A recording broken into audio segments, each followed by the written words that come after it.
when we were kicking off with the ban and restricted, right, when you had to write that massive essay about bonds, I've seen... I don't have to do anything. No, I know.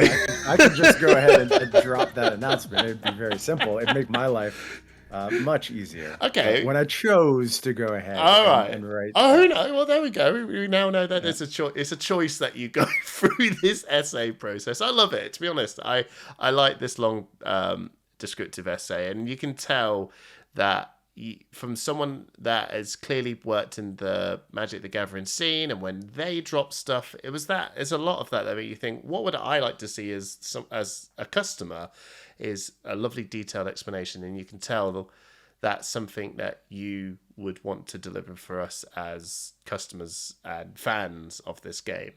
So the bonds, I tell you what, it's been a while. I feel like it's been a while since there's actually been any bans or suspensions or restrictions, because I don't think... Yeah, so was it a bit of a tough thing to do when you had to sort of look at this, or was it something that you thought, yeah, like stubbies, I'll let you have a little bit, but the stubbies has to come, like, you know, do you know what I mean, with the stubby hammers and all that? What was the thinking? Yeah, so it was tough, but not in terms of like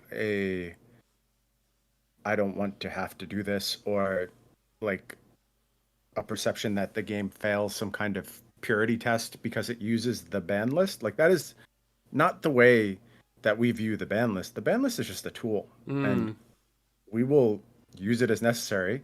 We don't view it as apocalyptic failure when the ban list gets invoked. That's just not, like, I don't think that's the state of modern game design. You look at iterative gameplay experiences, and I'm talking about like live service games and things like League of Legends with a constantly evolving meta. It's just like the taste of game players has dramatically changed, and they do expect updates and tweaks and patches throughout a game's existence.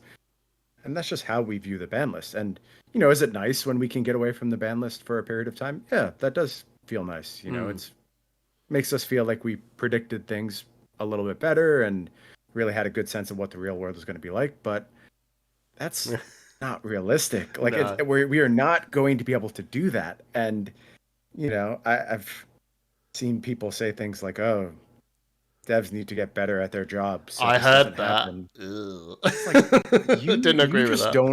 You don't understand the job. That's what it comes down to. You don't understand what we're actually doing. You don't understand the impossibility of the task. You don't understand what the day-to-day looks like. And you don't comprehend how small the sample sizes we have to make all of these decisions on. And that has nothing to do with effort or hiring. We could hire 100 more devs tomorrow. Our sample sizes would still be minuscule. We would not be able to get to these finished states. It just, again, the sets release, and within a day is ridiculous. Within an hour, more games are played than we could have played throughout the entire development cycle. Yeah. And like, we can just point to Zen, and do you know how many people were messaging me being like, Zen is garbage. I can't believe you printed all these hate cards against Zen. What were you guys scared of? This is ridiculous. They obviously don't want this archetype to succeed. Like, I saw all of this for weeks. And so it is not as obvious as it now seems to be that the deck was trending a little bit too strong. But it was trending a little bit too strong. That was very, very clear to us throughout the Road to National season. And while I mentioned I thought there was a possibility of just not doing anything, because there are effective ways to target the deck, I just don't think that's what anyone wanted to play. Like, I think we could go ahead and make the deck, or make the format single deck oriented, and every single deck has to hard target it. And to some extent, it is still a tighter format than certainly things like the heavy hitters format. But it was really, really amplified with Zen at full power. And it was just a quality of life upgrade in my eyes to go ahead and just slow it down a little bit, tamper down that power. And I've played so much Zen since the bans, which is a little odd, because it's not often I get to like fully reinvest into a metagame after it's released. I'm usually moving on to the next thing. But with Amsterdam coming up, and the fact that I'm working out of the States right now, I just had a nice window in my schedule where I was like, I will just fully re-engage with this metagame like I'm preparing for the Pro Tour, which has Yeah. been awesome to do. And I'm so happy with the difference in Zen. And yes, Zen is still extremely strong. Hmm. Don't want to deny that. But I could play so many turns where I'm like, wow, is this turn just absolutely bananas if there's three more bonds in my deck? And Yeah. I'm like, nothing that happened up until this point matters if there's three more bonds in my deck. And I'm having to find different lines and, playing games at a slower pace. And I'm really enjoying it quite a bit, actually. So Yeah. this is a long ramble. Obviously, I have a lot of things to say about kind of bans in the aftermath, and I'm jumping ahead of your very simple question a little No, bit. no, no, But no. It was good. One of the things I was just going to actually just sort of dig in a little bit is that I actually, because I was talking to a couple of my friends on Discord, and the ban and shit is coming out, and I put my money on this. There's no bans. So why would there be any bans? Because like I get, and this is the question: how do you like? What at what point do you sort of estimate or work out when a card needs to be banned? Because when I was looking at it, I was like, well, the data is sort of trending that we we can tackle Zen. Zen's strong. Zen's crazy strong. But at those week 2 of nationals, the news started piling in a little bit, and dashes were doing fairly well. There's stuff there, and I generally thought we were gonna see you guys just go. You know what? Yeah, I think by the end of the Pro Tour, we're going to see the Zen or the Zen deck, and it's all going to be finally realized. And by the time we get through the next thing, Rosetta will be out, so more cards will come out. So I was like, why would you do any bans? But when you did ban it, I was like, okay, interesting. I like this ban. This is definitely going to freshen things up a bit. When did you make that choice? Was it watching the nationals, or did you kind of see this prior and think we're going to do this before the nationals?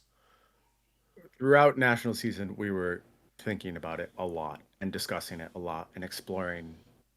I think I mentioned in the article so many different paths Yeah. that we could have potentially taken. And the catalyst to the decision, and to some extent, this is always going to be the catalyst to a ban decision, was we felt like we had a solution that was going to make the format more fun to play.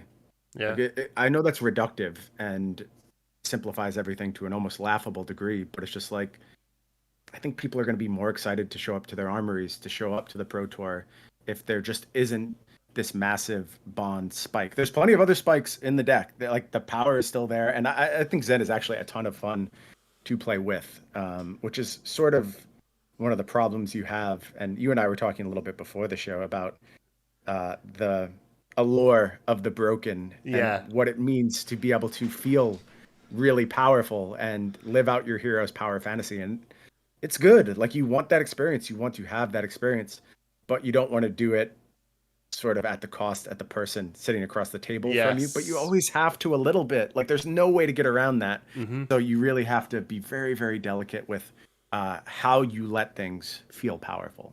Yeah. And the feeling of sitting across from that massive like triple bonds turn didn't feel good, man. It didn't feel good to me at all. And that was the real sticking point for as much as the matchups were looking good. And I thought there were a bunch of decks that had really nice plans into Zen. And there's this cool little kind of like somewhat triangular, but also maybe hexagonal metagame starting to develop a little bit that I thought was really cool. It just felt like there was something better that we had very, very easy access to without punishing people's collections, without, completely dismissing all the work that people had done on exploring Zen up until that point. And so we went for it. And I feel really, really good about the decision to do so. I agree, and it's the first time you've actually banned yellows and blues. You sort of didn't just go for the full suite; you went for some of the suite, and I really like that. And I actually think that was something, oh god, years ago for our podcast doing this, that it was like, yeah, well, you've got all these different sort of like they're the same car but different colors. I sort of treat them as just completely different cars. What was it that sort of made you want to try and do this, even though that was something you could have done? Like, for example, the Starvo Autumn's Touch, you got rid of them Yeah. all, and maybe it could have been maybe one of them. What was the sort of decision point on that?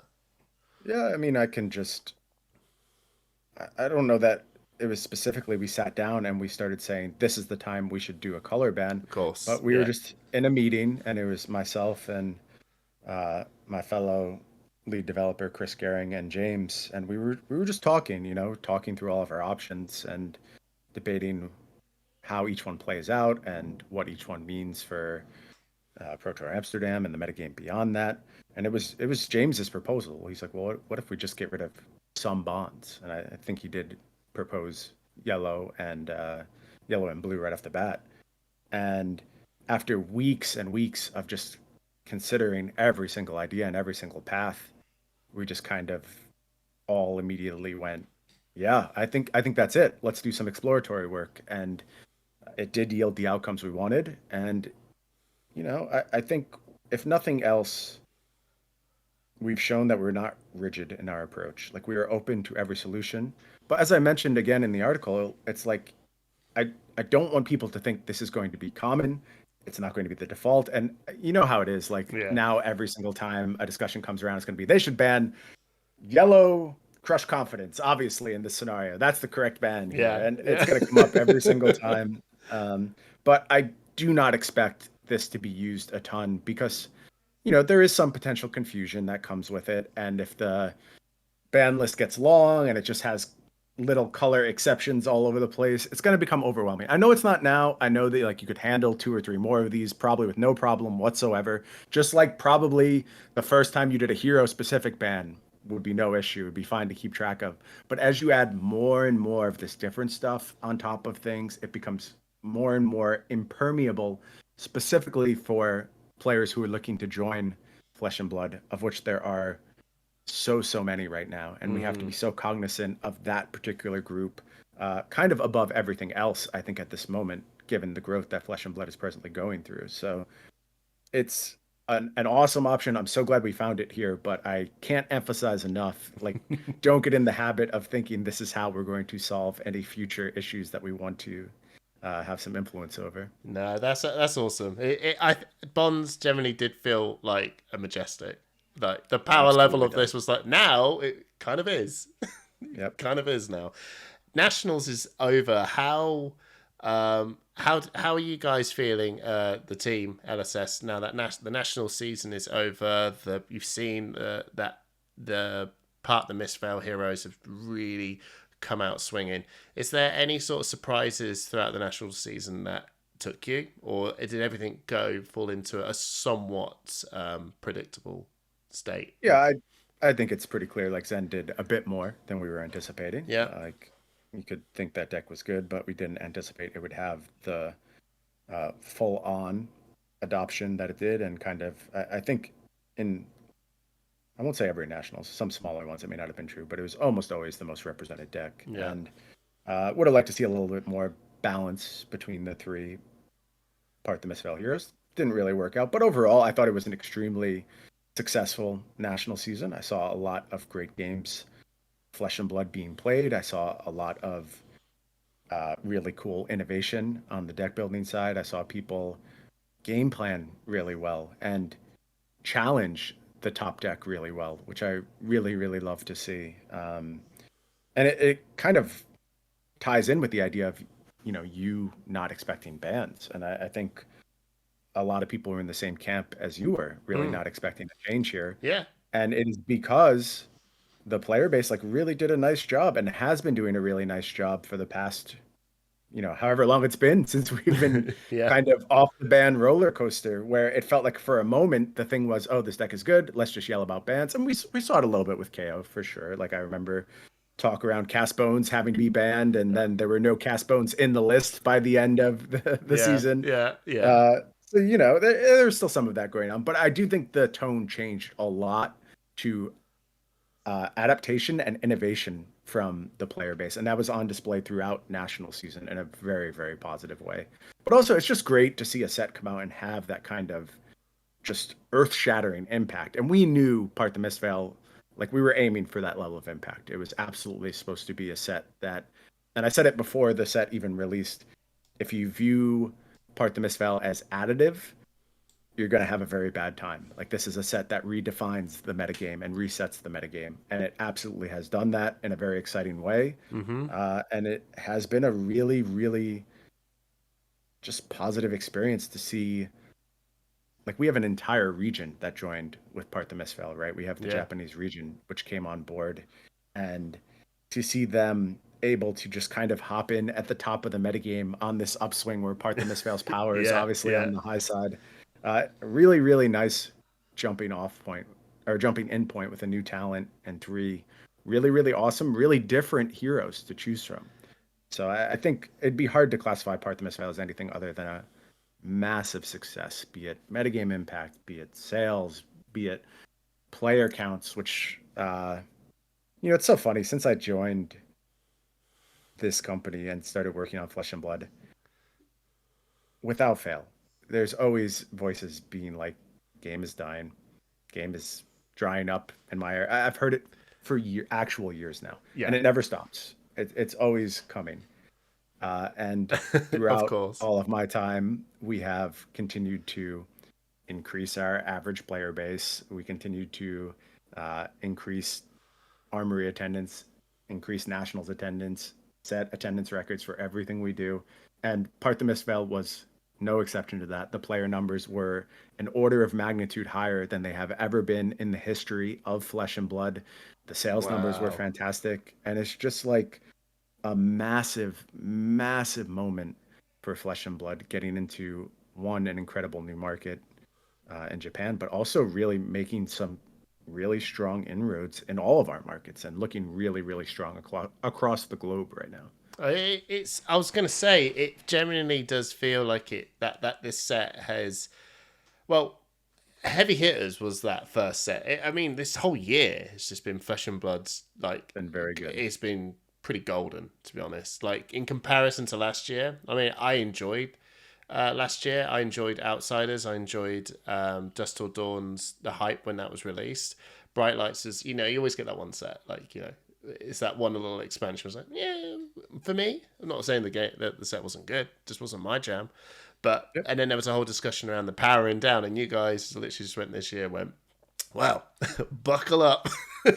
It's gonna get absolutely saucy, and it has. And I was gonna say, is Part the Misfell did that outperform Heavy Hitters? On what axis? I don't know. I guess there's so many different sort of success axes. I mean, I'll just answer the question. Yes, it did. Yeah. Like, I don't really care what the axis is. Like, the answer is almost certainly yes. It did feel like hard. It.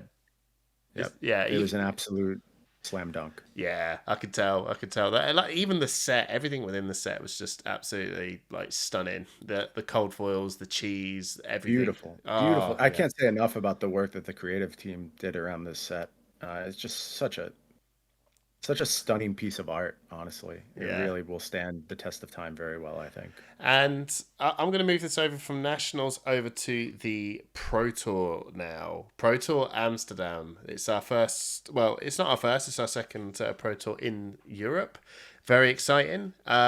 Is there, what is your predictions of how things may shape up in the Pro Tour competitively now that these ban and restrictions? Do you think there's going to be much difference as a sort of you said you've been diving back in? Yep. I expect Zen to be the most represented deck still. It would surprise me if it wasn't. I think it is very, very powerful, very straightforward. A lot of folks, the way they can engage with Flesh and Blood, despite being great players and qualified for a Pro Tour, we have older players in a lot of instances, folks with other responsibilities, folks who can't devote their entire life to just playing Flesh and Blood all day. And sometimes you need to take a quick, effective answer other than the deep dive, the full understanding of the format, the way forward, the broken thing that resets the format on its ear. Sometimes you just have to play the most powerful linear thing. That's Zen. And I think a lot of people are going to pick that deck up. I think it's going to do fine. Deck is powerful enough to. Do you think it will win? No, that's what I also think. I think it's going to be the most powerful, but also won't win. Like, Okay. look, we were just talking that during national season with the deck more powerful than the state it's presently in. And like, look, I give some credit to the idea. I have seen people say bans have made Zen stronger. Hmm. I think that's exactly true because it's almost impossible for it to be exactly true. Basically, you take away options, you always have another path forward. I do think that the deck has shifted to being able to play in a slightly more resilient fashion and in a way that maybe doesn't ask you um, to kind of blow your opponent out of the water the way Zen previously was. Yeah. Now, that's going to be good in some spots and in some metagames. Yes, I think the version of Zen that is being played now could potentially be better than the version of Zen that was being played pre-bans. But the problem is, I know that that's the version of Zen I have to target now. And Yes. I think that changes everything from not really the Zen perspective, but from the deck targeting Zen perspective. And Yeah. that's where things are going to get a little sticky, where you really set out to beat Zen and they don't have that massive spike the same way. I think you're going to be more effective at doing so. And whereas a deck that was hard targeting Zen still got blown up some percentage of the time previously, Mm-hmm. and that made, a hard targeting deck maybe like a 60-40 matchup. Yeah.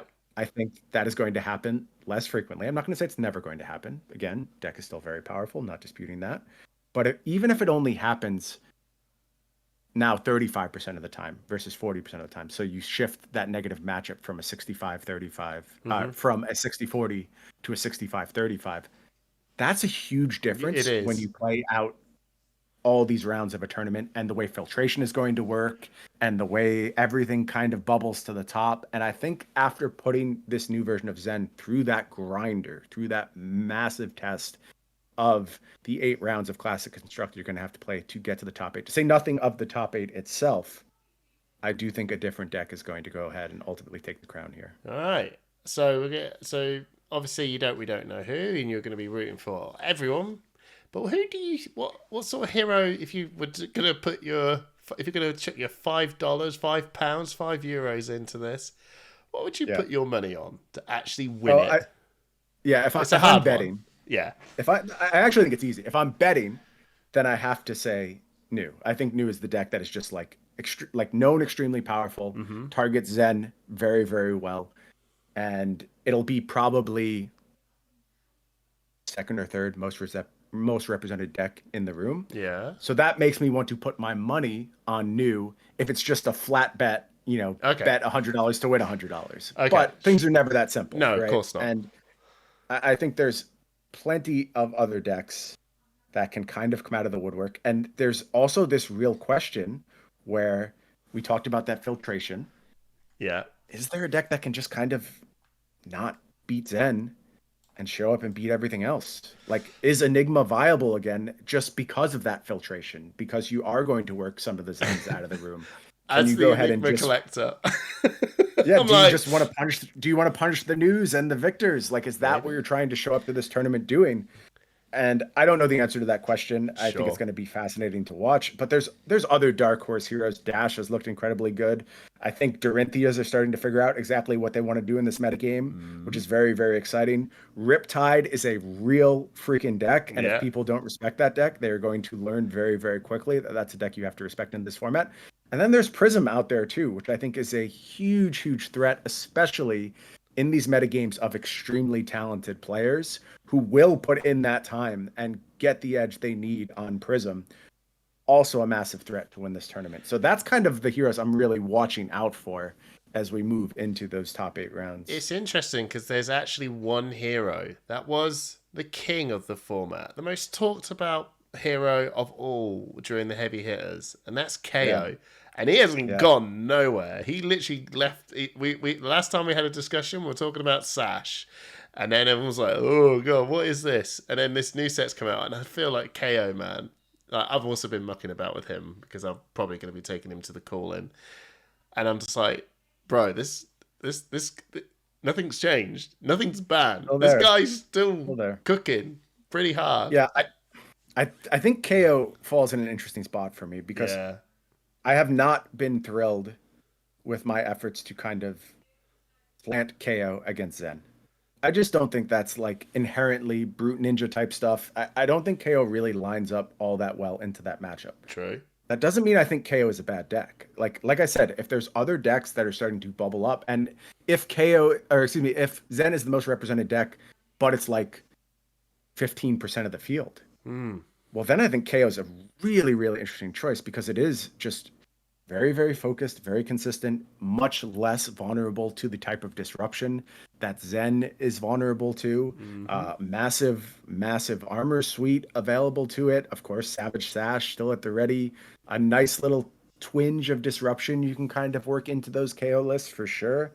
And things get really interesting if the metagame breaks in KO's favor. And it's so hard to say, man. As much as I'm pretty sure that Zen is the most represented deck, it's really hard for me to get a percentage. I just don't know what that percentage is going to be. No. I think it's fair to say that it's Zen, and then it's a good shout to say probably Nu, because Nu is the good, targeter for Zen, and then everyone else, and then it's just like, sure. I think we'll see what happens on the day. But is it like a 15%, 10%, and then 75% all wide open, or is it a little bit more tight? And is it like 25%, 20%, and then everything's more open? I just don't know. I really don't know. And that's what makes it so exciting, isn't it? About ProTour is just seeing what the world who are going to be traveling down to meet up in this glorious arena, how that sort of shapes out is going to be super exciting. You're going to be in the casting booth. What is the most exciting thing about? Okay, give me one thing that you're going to be really excited for about just being in Amsterdam. What's the one thing you're like, I'm looking forward to this? Well, it's just cool for me to go back to Amsterdam. I've told this story in some other spots, but Amsterdam. Maybe I told it to you. You did actually. We said it in the last one because it was it was something to do with Magic the Gathering, wasn't it? And it was the first time I got a passport to go to a Pro Tour in Amsterdam. It was the first time I ever left the country. So going back to Amsterdam is very, very exciting for me. I love the city. I think it's beautiful. So obviously there's just like that broad travel experience that I'm very, very excited for. I love calling Nu games. I think Nu is such an awesome hero to watch. It does so much fun stuff. The pace of the game is excellent. It's got explosiveness at the end. So I am very, very excited to finally, after all of my time working on Assassins, have an Assassin that is unabashedly top tier. And I think Azuri was in that space for periods of her existence, but maybe there was not enough believers in Azuri along the way, and it never really got the representation it deserves. But it's nice to see Nu getting to hold the torch for a while. I'm excited to call some Assassin matches for sure. Absolutely, that's awesome to hear. Now we've got the Bolton Armory decks that have just been released. Now I'm actually going to come at this because I'm a big Bolton man. Right, I've been playing Bolton since he came out in Monarch, as alongside playing a lot of Viscerai, and I have to. It's actually a really interesting Armory deck because the contrast of that to KO is a little different, right? I think KO was like, yep, this is pretty solid. Sash, what is this? Right? What's this? Sash is crazy. And then you looked at the Bolton suite and you're like, okay, I'm not seeing the Sash here, right? I'm seeing good cards, though. And what I like about the Armory deck is that I actually think it's a very fair deck, if that makes sense. It's just like, okay, this is pretty solid and fair. Was there any, I suppose really because the first one we came out was KOs and it had a Sash in it and it looked like there was a real power creep moment. Maybe, I don't know if that's the right word, but it felt as the community a bit of a power creep moment of he was really good and this card is really, really, really good and it's turned things up and Bolton's like, hi, That's the only difference. What? Dude, that's the only difference. Yeah. KO is really good and got Savage Sash, and there was a ton of people playing KO and it had eyes on it. And then Bolton's like, hi, I need help here. And you're like, also got ridiculous cards, though. Like, ridiculous cards for Bolton. Like, I think this Armory deck is a big, big win for Bolton. The problem is that the gap that Bolton has to cover is way, way different than the gap that KO had to cover, which was non-existent. KO got all of this stuff as the best deck. Bolton getting incredible, incredible tools in this Armory deck and has a huge gulf to cover. And that's not to say Bolton is bad. I think He's not Bolton bad. is He's not bad. fine. He's I think fine. he's fine. That's very different from being the de facto best deck in the format. And the impact is always going to be different. And I also just don't think Bolton gets the same level of attention as a deck like KO was getting at the time the Armory deck was released. Like for all these new players, I talked about a moment where a ton of new players are joining the game. Bolton is this thing that you can just kind of ignore. And I know because I did that for a long time. Yeah. Like I was a player who joined around absolute tail end of Monarch, like absolute tail end, but getting excited for the next thing coming already. And my focus immediately went to other heroes. And I had a huge Bolton shaped hole in my game for about a year and a half where I was just like, well, this hero's not top tier. I have a million things to learn, a million things to know about. I'm just not going to worry about this hero. I'm not going to pay attention to it. And I think that rings true for a lot of folks because Bolton has never been the best deck. It's never been something you had to know. It's never been something you had to be 100% prepared to play against over and over and over in a tournament. It's never been the metagame target. You never put in those extra reps on Bolton before your tournament to get comfortable with it. Yeah. It just hasn't been the focal point. So I think people lack the tools to get loud about some of these Bolton cards. But when I talk to my Bolton heads out there, the Bolton boys, if you will, Yeah. a lot of them quite hyped over these Bolton cards. And I think it delivers very much on the same level as that KO Armory deck. And, maybe for a player looking to hop on board with Bolton, maybe even in some better ways, frankly. Like there are pieces in the Bolton Armory deck that are closer to how Boltons proceed in the real world. Now, look, there's been a lot said about the goals of the KO Armory deck and like what cards could have been in it. We could debate that all day. Ultimately, decision was made to go forward with this idea of no misses in the KO Armory deck. All attacks always hit, play in the straightforward fashion. It was a product designed to be the absolute beginner level of the Armory deck experience. We wanted you to just be able to pick up and play, for it to feel simple, and it absolutely succeeded in that regard. And it was more about the totality of the package than what pieces are going to be here for KOs that need to like build out into the existing CC deck, which by the way, that KO deck existed before any CC decks existed because it was a brand new hero and it hadn't been out in the real world yet. So you really couldn't just make it sort of a quasi copy of the existing CC deck because CC deck wasn't real at that point. With Bolton, it's a little bit different, where it is trying to operate a little bit more like a traditional CC Bolton list and succeeds in doing so in a very 100%. cool way. Yeah, I saw the actual everything that was in it, and I was like, okay, oh wow, here's the Luminas, awesome. Here's the V's, sweet. Here's the beacons. I was like, this is like if it was missing any of those things, I'd go right. I think that there would be like you would sort of go, oh, there's something missing, and you knew it was because V, Lumina, and Beacon are just the pillars of what makes this deck do its thing and do its thing really well. And then when I saw all that and then the saving grace, I was like, oh, okay, this is actually, if you just got the decks and played those two decks into each other, they're really balanced within themselves. So like top props to the actual construction of the Bolton Armory deck. I think it's amazing. I think it's actually really cool. And then I played Bolton, and I've been playing Bolton since Monarch. And I was like, "Where's my But it's probably I don't know. It's that lens, isn't it? You go, I want something powerful, and I'm like, maybe there is something powerful, but I've also got to empathize, and that it's just not going to be the thing on every meta, if that makes sense. And right now we're in Partner's Fail, and there's a new and a Zen running around, and Bolton's like, this is a little bit too hot for me still. But I can see that these new tools will come in handy later on down the line. I'm really excited for the Armory deck meta to develop as well. Like just having players being able to just have all these Armory decks, keep them on their shelves, go to them, play them against each other.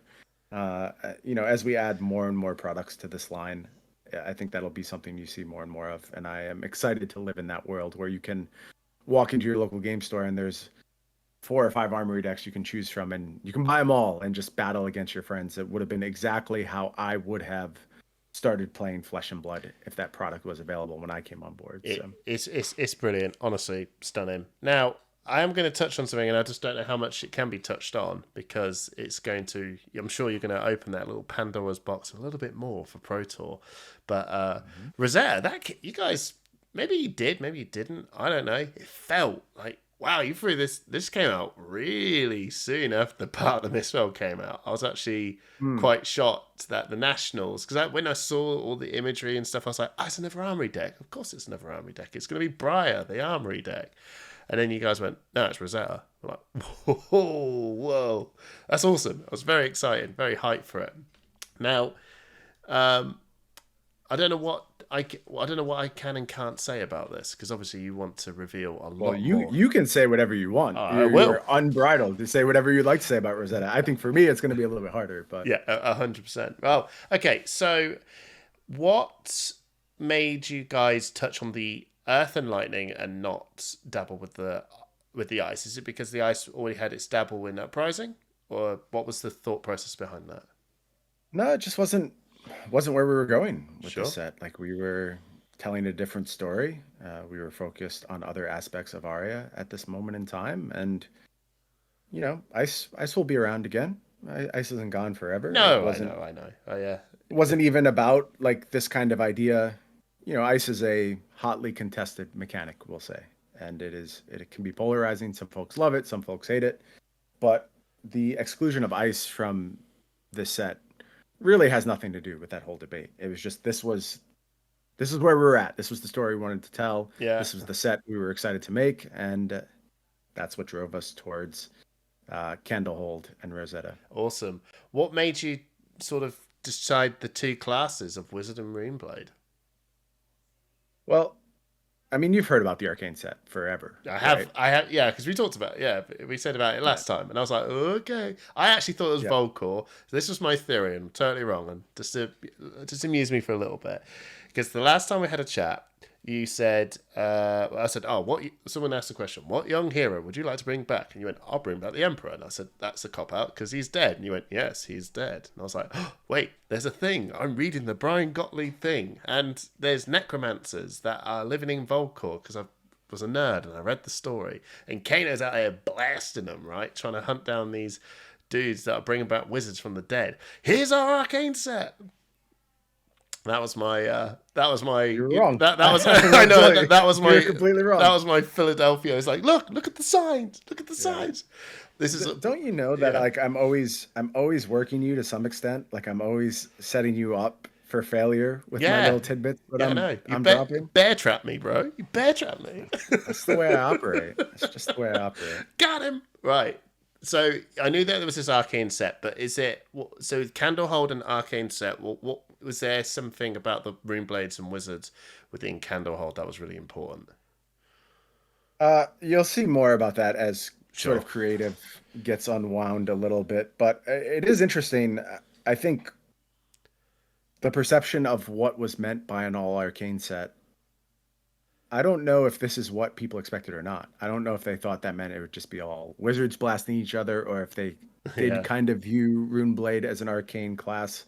It makes sense when you see it. It does make sense when you see it, and you do kind of go, yeah. If it's all wizards, it'll be wizard battles. It's like the set is just one class. I mean, look, that's interesting to me. Maybe there is something there, but it was not this. This was always going to be this kind of setup here, and it's just such a good fit. Like Lightning Earth, obviously we've already done this with Briar. We know it works for Runeblades, but it really works for Wizards as well. It feels really, really natural, really cool. And it's just so I think some classes are going to take on these elemental mantles much better than other classes. And Wizard stands out to me as a class. Obviously we saw it with Icelander. Mm-hmm. Wizard is very blank slate-ish. I think there's a lot of cool gameplay experiences you can give with Wizard, and they're all so unique. Like Kano is not Icelander. Verdance, which is not Yeah. Cilio, which is not Icelander. They're so unique in the way they approach the game.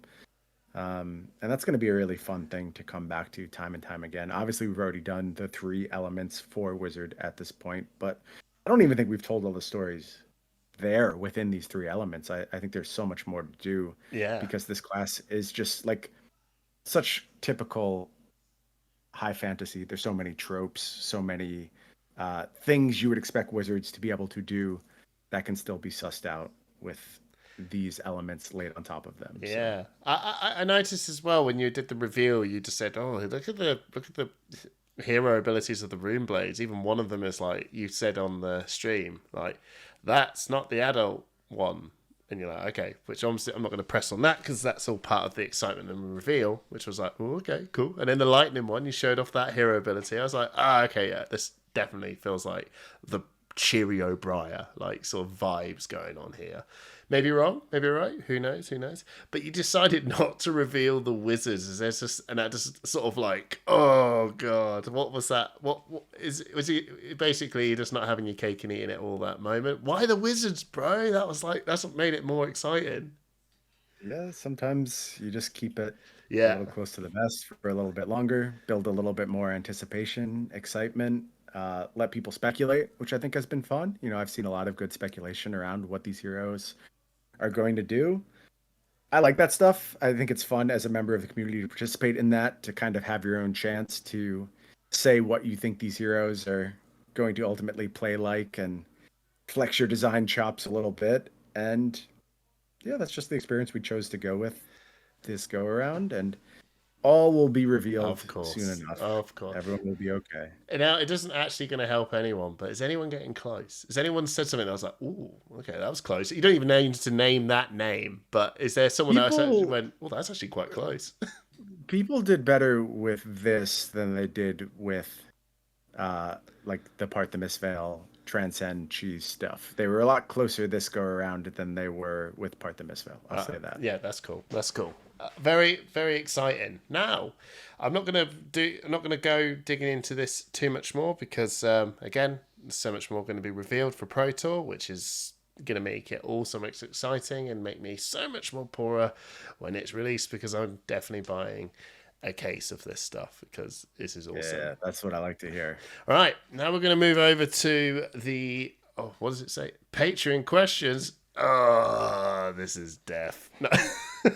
I love the No, Patreon questions. That's like one of my favorite it's parts. a Simpsons meme when Krusty the Cow goes, "Talk to the audience." Oh, this Yeah, is death. yeah, okay. So we've got one of our patrons, Dyson, asks. So these are a little bit here, there, and absolutely everywhere. So this is a bit more of a. So are we ever going to see a glistening steel blade reprint? I want the foil playset. This is so far out of my department. Cool. I just can't. I can't give you any If info that's on fine. that. If you could just say if there's a pass, there's a pass. Sorry, Dyson, wrong I mean, guy. there's no reason why you wouldn't. Yeah. There's no like eternal ban on reprints. We've certainly reprinted a bunch of cards, and yep, the cards get reprinted. Sure. Yeah. When it's ready, it's ready, as they say. So we've got Mark Armitage. Do you think it's healthy for a game to have new heroes absolutely dominate the tournament scene? Having an evergreen product with no set rotations means, theoretically, players can take sets off if their class isn't featured, but in reality, it seems like there's no longer possible to do that and remain competitive. Now, like I said, I'm just reading this off blind. Did you get what the question meant? Yeah, I absolutely get it. And is the alternative suggestion to like make products that don't influence metagames? Kind of tried that, frankly. Like we played Bright Lights very safe. Didn't go well. No. Really didn't. And No. look, there's people who love Bright Lights. There's defenders of it, and I've spoken at length about why we felt we had to play things a little safer with Bright Lights. And I do think there are things to love about Bright Lights, but it was not a successful product by a lot of metrics. And ultimately, the player base wants exciting cards that change metagames that they can play with. And you can argue you want the opposite. And, we've heard those arguments before. We've heard arguments that game should be powered down, and it would be better if these heroes just move a little bit more slowly and Just no what attack question? 3 for 7s Yeah. every game. And sorry, the data did not met that out. And that's not to say it's all gas, no brakes from here on out. It is, always waves and ups and downs, and we'll continue to go through those waves. And I think the most important thing is that the thing that's very, very important that new releases do is change something. They cannot leave things in a static state Mm-hmm. because the nature of TCGs is evolution. It's change. Now, the idea that, oh, well, new set came out, I can't play old heroes anymore. That's just false. I'm sorry, that's just false. Like Mm-hmm. it's not reflected in what's going on in the real world metagame. Like, yes, there are newer heroes doing very well. Spoke about Riptide potentially doing well. Yeah. We've seen Dash do very, very well. Yeah. Uh, there's Dorinthia out there, WTR first set. I think Dorinthia still continues to do well. We could rewind to Heavy Hitters metagame where Dorinthia was in the finals of the Pro Tour, Yeah. 100%. a dominant deck. And it's not actually about all old heroes being completely dismissed from the metagame. The question's more about my old hero is dismissed from the metagame. Yeah. That's really what is inspiring a question like this. And I will just be honest with you, cannot make a game where your hero is always going to be good. It's not possible. No. It's not possible. I mean, like I could leave the game static forever and nothing could change, and that would be the world where, yep, you get to play that hero forever and ever, and it will always be at the top of the metagame because the metagame is just flat and nothing is interesting and exciting and no new powerful abilities come along. It just doesn't really work for what we're trying to do here as a TCG and the type of experience we're trying to provide. So I'm always empathetic when folks have a hero they love and it falls out of the metagame. Yeah. TCGs. That's TCGs. Like your Yeah. deck cannot be good forever, and things evolve and things change. And I think as long as it's not a constant, you only play the 3 new heroes from the metagame, and that's it. And that's the whole format. It's 33% new, 33% Enigma, 33% Zen. That would suck. I don't want that, and that's not the goal, obviously. But Rosetta's going to come out, and then Mm-hmm. the metagame becomes 15% Acilio and 10% Verdance and still 15% Zen out there. And oh, it turns out Bravo's really good against all these heroes. And now Bravo's back. And actually, Azuri gets unlocked because Shakedown just targets these heroes very effectively. So Azuri's back in the metagame. If things like that are going on, great. Like Yeah. that's as That's good as it can go. That's that. as good as it can go. I 100% agree. I want to side in on this is that actually we were doing a what's hot and what's not on our podcast over on Monday. It would have been out if you listened to it. And every episode we always go, "Oh, yes, welcome to Wraith and Arcane Rising." These guys just feel like they are going nowhere. Like, do you know what I mean? Is there something that happens within the office? Are you guys like? I know it does answer into what you say, but is there a point there you probably went surprised? Maybe one of them, and Dash is the closest one. Dash is going to be the one that actually is the first to get over the line from that OG period. Yep. But is there a point where you guys go, man, I'm surprised these guys are still kicking it in from the very beginning? I don't know if surprised is the right word. Like it does kind of make sense from just what we've learned about game design and how to make exciting heroes and how to make powerful heroes. It does kind of make sense that WTR starts with a somewhat simpler, safer foundation. I mean, I'll again point back to the fact that like Dorinthia just had Oh an yeah, awesome yeah. season, like just removed from heavy hitters. And frankly, like before Zen showed up, Katsu was looking pretty good too. Like I think Katsu was Yeah. having a pretty solid season. So there's some old school stuff that was doing pretty well. Reinar maybe didn't quite deliver on what we expected from him in heavy hitters, but still had some moments along the way. Reinar felt a little bit more powerful than it had been in the past, and Bravo has some troubles right now. I think that is there's unquestionably heroes from that older slate that have some troubles that have been, I won't say invalidated, but very much eclipsed by some newer additions to the Yeah, card pool. yeah. But there is that living legend system lurking. And, one of the things we've done is restructured how living legend points are distributed. And a lot more points are being placed in those in-store opportunities for living legend points. So we're talking about the Road to Nationals and Pro Quests, Road yeah. Nationals Pro Quest seasons, and those points tend to be dispersed a little bit widely. You have weird local meta games, and you just see strange results come out of those seasons. So I think you're going to see some of those heroes pick up a few more living legend points than they have in the past. Eventually, they'll move their way towards sunsetting, but you're talking about a world where you want to be able to play a hero for a very long time. Man, these heroes have what a value proposition they have delivered up to this point, right? You bought your Dorinthia specs and you have been using them happily for years and years now. Almost 5 years. As a Viserai player, I know that feeling with my Arcane Rising first edition stuff when I jumped in when Crew came out. And yes, it's still rocking. Let's talk after Rosetta. Jason Hamer's asking. I could literally just jump on this, and I know that a lot of Viserai guys are going to go, "Oh, why can't you ask him more?" We're going to talk. That's all. Maybe I want to talk because I want you to yell at me for not making Viserai good enough. That's all. Look, Viserai's fine, right? Well, maybe he's not, but he's just not. He's like Bolton, strong cards are there, and it's just not sort of gelling well. And then you printed Warmongers, and it is what it is.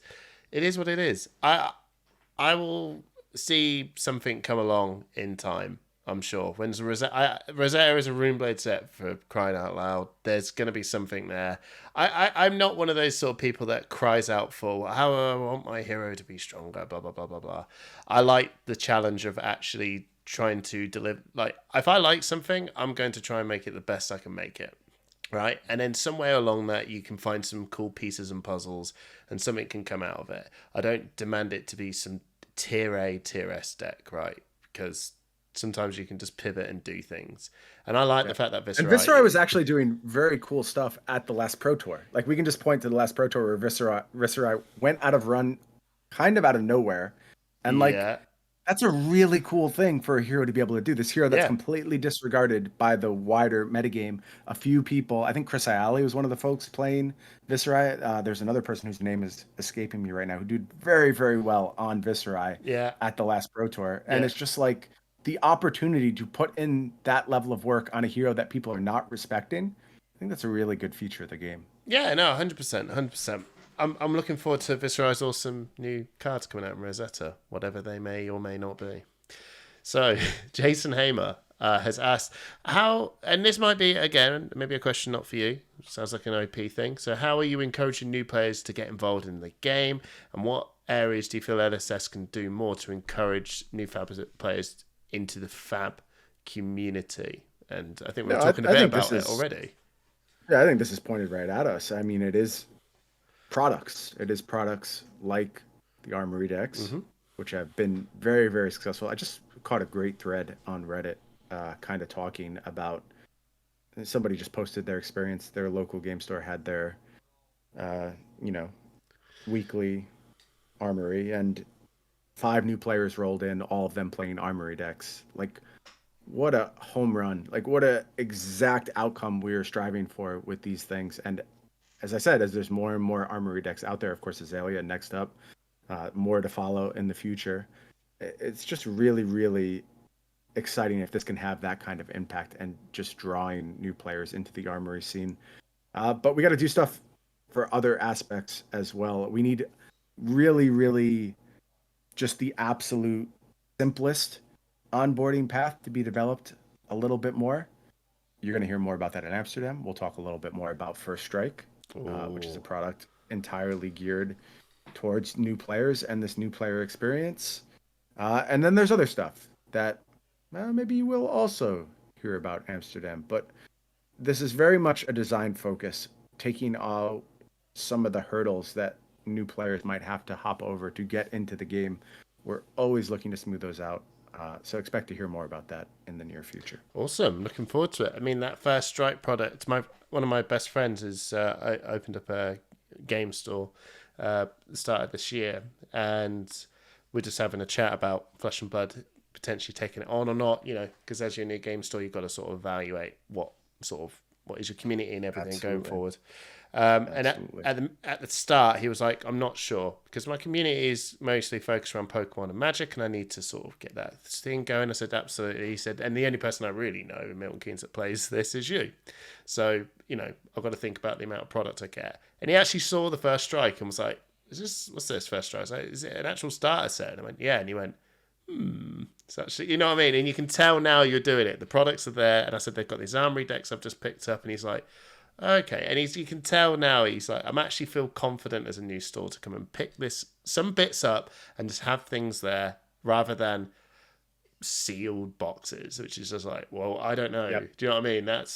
I have to tell you, so much of this is driven, so much of this kind of like new style of product that we're looking to offer, it's driven by direct, meaningful conversation with game stores. Like Yeah. our commitment to supporting LGSs, it's not bullshit. It's legit. Like we want to make it. We know how hard it is to be an LGS right now. Mm-hmm. And we also place so much value on these LGSs, not only in terms of getting our product out there to people. Sure, that's great, but them being foundational parts of all of our lives. All of us grew up in LGSs, in game stores, know how critical it is that we find a way forward for these places to continue existing because times are tough for LGSs. And if we don't kind of, as an industry, do something to support them, to help them out, to make the type of products that they can put on their shelves comfortably and hold and sell. And like your example is almost exactly perfect Mm-hmm. for where I want to see these Armory and First Strike products sit. A store that doesn't really have that flesh and blood scene, right? It's a risk for them to go out and buy a ton of Part the Misfell, buy a ton of Rosetta, because who knows if those players are going to go ahead and actually come to the store 100%. and take those boxes off your shelf. But where you have these new player experiences, these self-contained experiences where, oh, I've heard of Flesh and Blood, I've never really dabbled with it before. Well, these two decks right here, Armory decks, you take these boxes home, you play them against each other, you're set. That's everything you're going to need to know about Flesh and Blood. Figure out if you like the game or not. Perfect. That's exactly what I looked for as a different game player in terms of my initial experience. And I think a store that hasn't fully committed to Flesh and Blood at this point can safely commit to those type of products and just be like, let's see what happens with this. Let's see if the interest is there kind of at the new player level. And I hope we see more and more of that as time goes on with these products. I think so as well. You could actually just genuinely see that. Yeah, you could probably. I don't know how LGS is like fully function and work. There's so much business and all that strategy about how to make sure things can keep going. But even just going, well, you know what? Actually, I've got Armory decks. I've got the First Strike decks.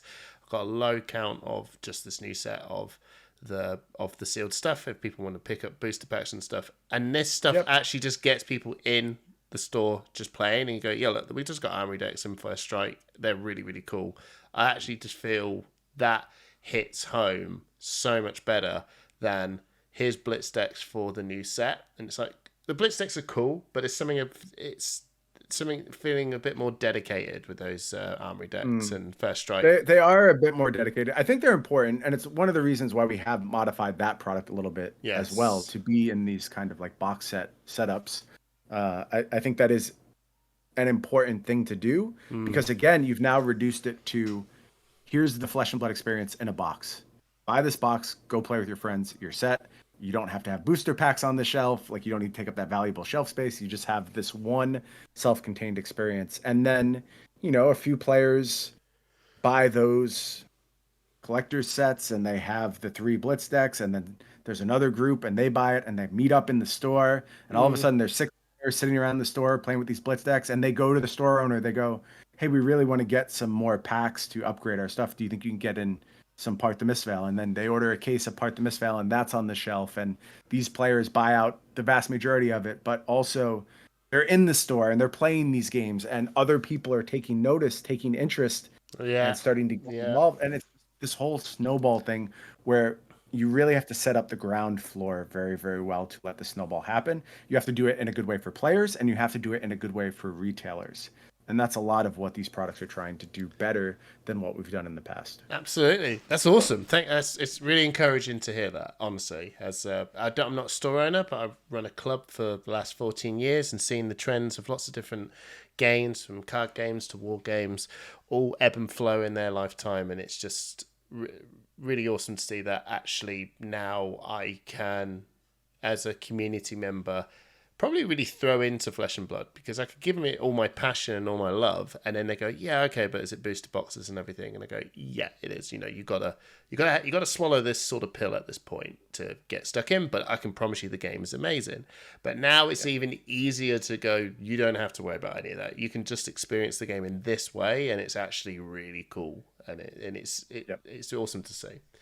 Gaming player base has changed a lot, right? Like these Yeah. pick up and play experiences are very, very important these days. Like game in a box, very, very important thing to be able to deliver on. Yeah, and I've noticed that you guys are starting to be in more conventions as well. So having this sort of product available for this Absolutely. is I'm key. so glad you brought that up. That's a huge part of our, make things more accessible to new players. If you've seen the Learn to Play booth, man, this convention team Yeah, did such an amazing job putting that together. It is stunning. It stands out across these halls, and they're doing a great job staffing it too, and just letting players know why this game is special, why they should absolutely. be interested in Flesh and Blood.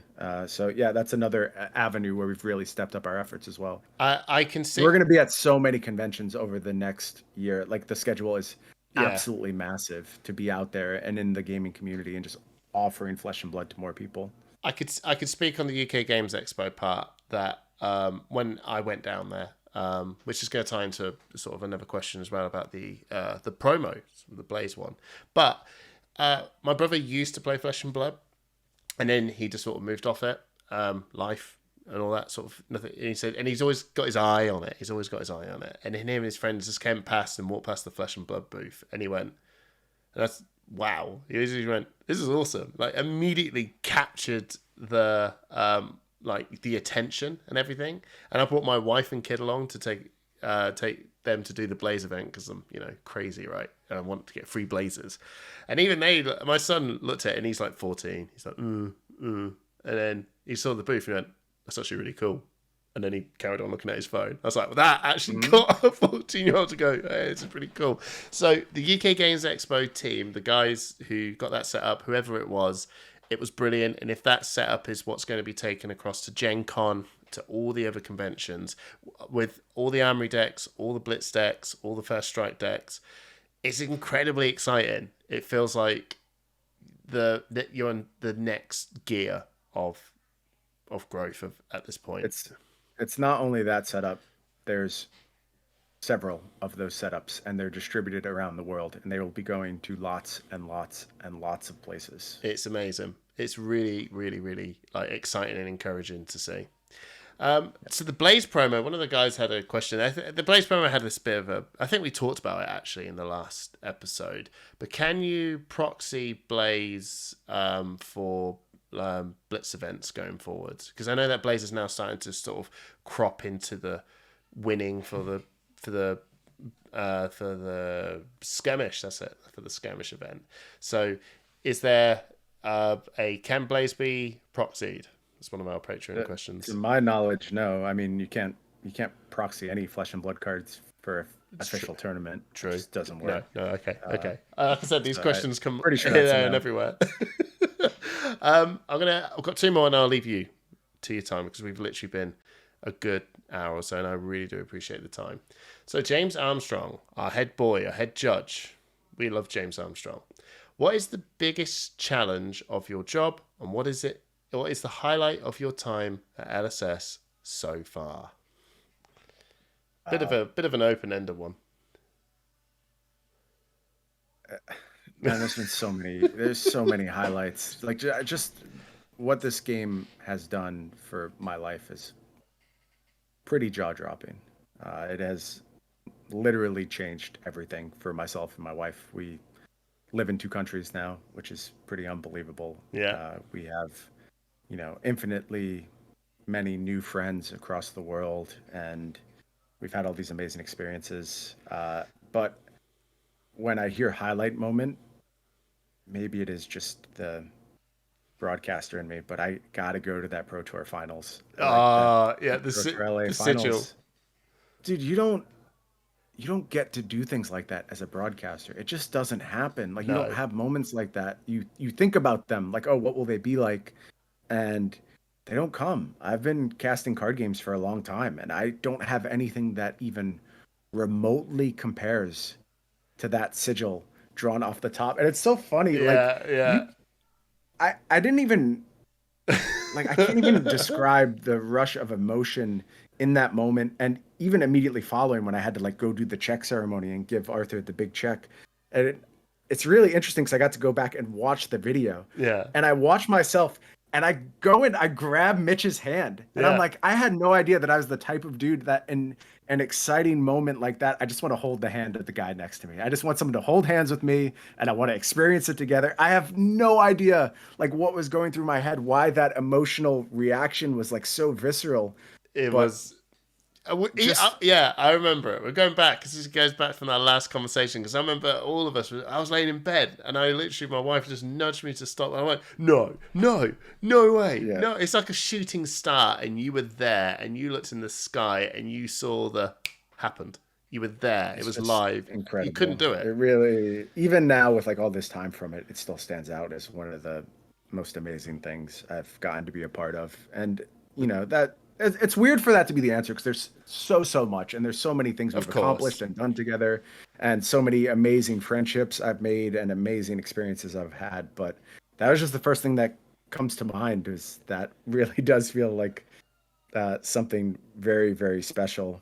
As far as challenges, mm, it is, as much as I love being in two places and living in two countries, the hardest part of my job is when I come back to the States for a little bit. And I just I have to do that. Like it is my life is very set up here. I just couldn't fully leave my life in the States, and LSS and James were so supportive of that, and have set things up for me to work in a way that is working. It's really, really good. It's creating great products. It's allowing me to sort of fulfill both my professional and personal needs, which is just incredible. It's all you could ever ask for a company. But it's hard to be away from my team for a couple months at a time. And a lot of that doesn't have anything to do with job efficiency because cool. Yeah, I yeah. work on two I work on two prongs, right? I work on design and development. And often when I am away, I shift my focus more towards design in those moments. Makes more sense. Yeah. And there are two lead developers for a very good reason. Chris Gehring steps in, is able to, lead things. We're always co-leading anyway, but he's able to take on a more fulsome role, be there in the dev room every single day. Yeah. Um, but it's hard not to see my team all the time because I like them, I respect them, I enjoy working with them. I thrive off the conversations we have together. They inform me both as a developer and as a designer, and the minutia matters a lot. Mm. And I think when I'm away, it's harder to get into that minutia.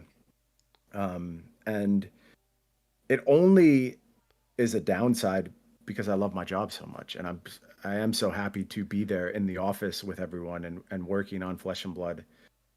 So that is the biggest challenge I'm facing now, and maybe I'm like It waxing a sounds little like a good poetic over it. problem.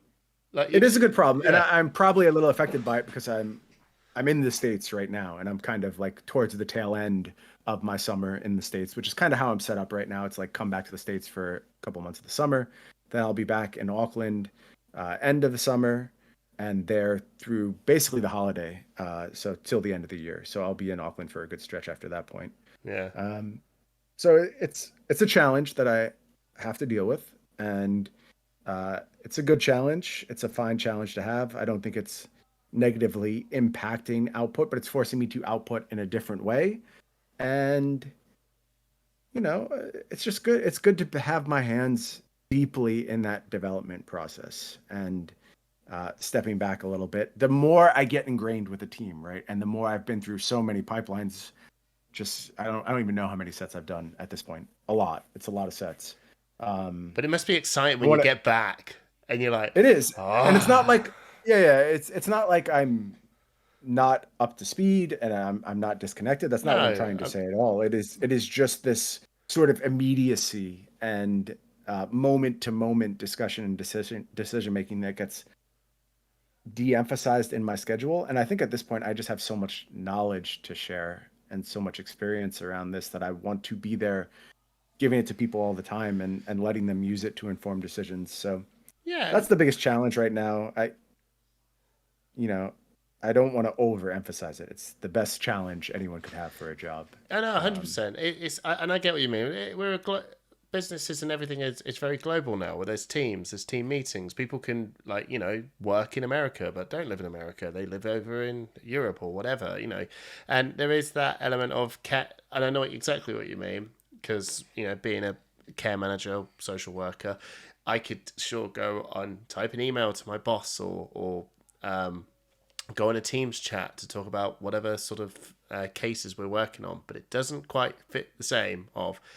Uh, Once I've done this, I'm going to go back to the office. I'm going to get something to eat, and I'm just going to set up, and then I can just talk freely, openly to my other social workers about this case, and there's something very so fluid and valuable. open about that makes you think I've actually got more about how I can work through this, more so than please can we set up a team meet to talk about this X, Y, and Z, and you go, okay, cool, because we've got to wait for that. It's not. I know exactly what you mean, and I think a lot of Yeah. people And go I, through that. I'm not like a big RTO guy. Like everyone should be in the office all the time. That's not at all No, my sure, vibe. sure, Like I'm very much into the idea that like a lot of jobs should be shifting to remote. More need to shift to remote, and basically to the benefit of the people working them. I think it's just a no-brainer that a lot of functions get brought out of the office, and I think the office culture can do a lot of harm in a lot of situations. But our work is very unique, and it's not a stretch. Like we've all prepared for tournaments remotely, and you know the difference between that and getting 8 of your mates into a room yeah, and just grinding out. Like it feels different. It absolutely does, yeah. and it's the same type of thing when you're working on a development cycle as well. Oh, awesome, awesome. Last one from Johnny Chapman, and it's a pretty nice, easy one. Nice. Are there any plans for a Living Legend Pro Tour? I don't know about Pro Tour. I don't know about Pro Tour Oh, okay, okay. Because ever since we yet. did Living, yeah. Oh, all right, okay, Yet. yeah. I jumped in. Yet. I think all of this, like, I do not want to force Living Legend upon players. I want players to fall in love with Living Legend. I want them to Request it, demand it, bring it in. demand it. That's exactly it. If the player base demanded almost universally a Living Legend Pro Tour, hell yeah, we'll do it. Absolutely. But I want that to come organically. I want Living Legend to be a format that people are clamoring to play. But we need to And, have more of. We need to have more things like, and that's what the maybe that is perfect. The skirmish season is this like, yep, well, here we go. show up. Show up. That's the best thing you can do. If you want Living Legend to be a fixture of Flesh and Blood, you need to show up. You need to convince your friends to show up. You need to be there handing out Living Legend decks to everyone who wants to play. You need to make it the best, most inviting environment you possibly can. And that's what's going to make Living Legend the type of format that could potentially show up one day at a Pro Tour. But Yeah, but we it's going to just have to be natural. It's going to have to flow from the community. It's going to have to flow from what players want. We're not going to insist upon it. We're going to let it build organically. sure. I suppose we should really expect a calling first, maybe. A calling Sure. Living Legend would probably Yeah, yeah. come for a That pro will be the tour. Yeah, progression, yeah, right? Like yeah, yeah. we will do this skirmish season. The interest looks good. Then maybe we move up to more battle hardens, more callings. Then maybe a pro tour. You have to work your way up and make sure the interest is there and that people are just really, really excited to play this format. And I will tell you this: Uh huh. I am really, really excited to play this format. I am extremely excited for skirmish season. I've spoken to a lot of people who feel exactly the same. I think the format is legitimately great. right Yeah. now. I think it's fantastic to play. I think there are multiple viable options. Never going to be a format where you can play every deck, but I think you can play a lot of decks. I think there's a lot of Yeah. viable choices right now, and it's really, really cool to see. And this skirmish is really going to be the first test of that. Like, does this hold up when you get a bunch of folks in the room who want to win? They want to get that blaze, and they're battling for it. Is this format going to have chops? And I think it is, but you got to show up to play it. Yeah, 100%. If you actually brought out a calling living legend, I'm actually something in me that's like, oh, that's actually really exciting. There's something about that. That's just because now I'm like, oh, I could just Skeleta's back, baby. I don't know if this is gonna work, but let's I go. hope so. I hope we get to that point, man. I really do. It would be so exciting if the community is willing to just believe in this mode of Flesh and Blood, because it's so critical to me. Like, we fall in love with these heroes, right? Our relationships with these heroes are intense. Like, they are commitments. There are tattoos and art pieces on the wall, and just Oh, I know. so much that we give of our personality to these heroes. They can't just walk away forever. They can't. They need a home. They need a second space that they can exist in, that you go back to them and you see them again. You see that old friend that you haven't seen in so long. And I really want Living Legend to be that home, and I think it can be. And I care a lot about the health of that format. I will tell you, I'm certainly not the only one, but I might be the loudest flag bearer for Living Legend at LSS. I truly, truly believe this is a critical part of what we're going to do in the coming years. But y'all got to have my back. You have to show that it is something that the player base wants and is clamoring for and can't wait to play as well. And as long as that happens, I think the sky is the limit. Exciting.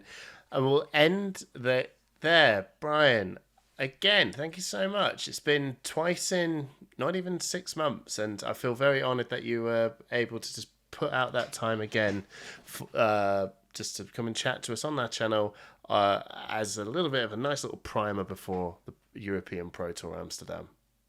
Always a pleasure, my friend. And also, as Europe is the reigning Pro Tour champion right now, I have to do your podcast. I don't have a choice. But, maybe we'll see if when we head to PT Amsterdam, one of the other regions can claim me as the official podcast guest of their region at that point. And then I'll just big time you. I won't even answer your messages. I'll just be like, and you don't have the Pro Tour champion anymore. I'll have to answer you.